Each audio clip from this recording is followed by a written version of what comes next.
आज हम एक आपको कहानी सुनाने जा रहे हैं। कुछ भी करने से पहले थोड़ा सोचे। एक युवक ने शादी के कुछ साल बाद पिता से कहा वह विदेश जाकर व्यापार करना चाहता है। पिता ने उसकी मंजूरी दे दी। युवक अपने माँ बाप और गर्भवती पत्नी को छोड़कर व्यापार करने विदेश चला गया। उसने विदेश में कड़ी मेहनत की और धन कमाया। वह बहुत अमीर सेठ बन गया। लगभग 15 वर्ष धन कमाने में बीत गए तो उसे वापस घर लौटने की इच्छा हुई। पत्नी को पत्र लिखकर उसने आने की सूचना दी और जहाज में बैठ गया। वह सेठ कुछ दिनों बाद अपने नगर पहुंचा। नगर के एक चौराहे पर ही उसने देखा कि एक व्यक्ति एक बोर्ड के साथ खड़ा था।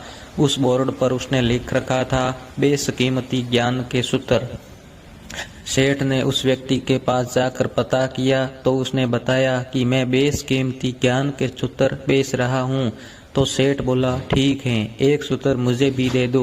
वह आदमी बोला मेरे हर ज्ञान सूत्र की कीमत 100 स्वर्ण मुद्राएं हैं।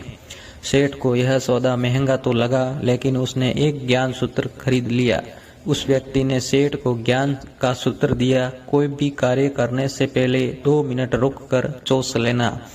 सेठ ने वह सूत्र अपनी डायरी में लिख लिया। सेठ को अपने घर पर पहुंचते पहुंचते रात हो गई। सेठ ने सोचा इतने सालों बाद लौटा हूं तो क्यों ना सीधे पत्नी के पास पहुंचकर उसे सरप्राइज दूं। घर के चौकीदारों को इशारों से अंदर कुछ भी कहने से मना कर दिया और सीधे पत्नी के कमरे में गया। वहां का नजारा देखकर चौंक गया। उसने देखा कि उसकी पत्नी के साथ एक युवक सोया हुआ था। वह देखकर सेठ गुस्से से आग बबूला हो गया।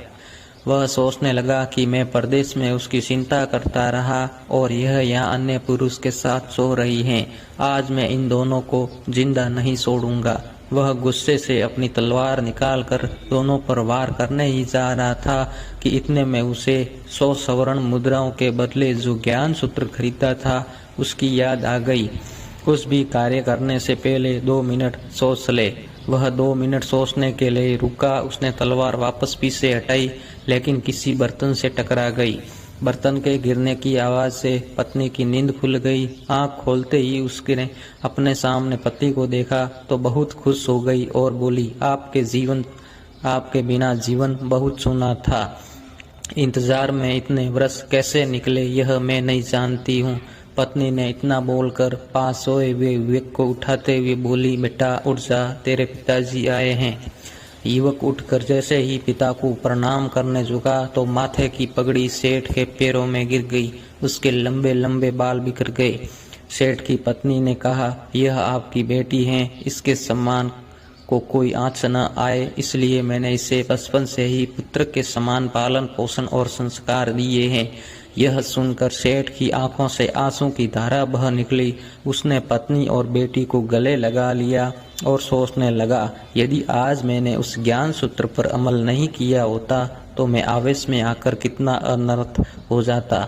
मेरे हाथों से मेरा ही निर्दोष परिवार खत्म हो जाता। दोस्तों, इस कहानी से यही शिक्षा मिलती है कि जल्दबाजी में आकर कोई निर्णय न लेवे, क्योंकि जब हम आवेश में होते हैं तो हमें अच्छे बुरे का ख्याल नहीं रहता है। इसलिए गुस्सा होने की स्थिति में कोई भी निर्णय ना लें। कुछ देर रुके और दिमाग ठंडा होने दे, फिर सोचे कि क्या सही है क्या गलत है।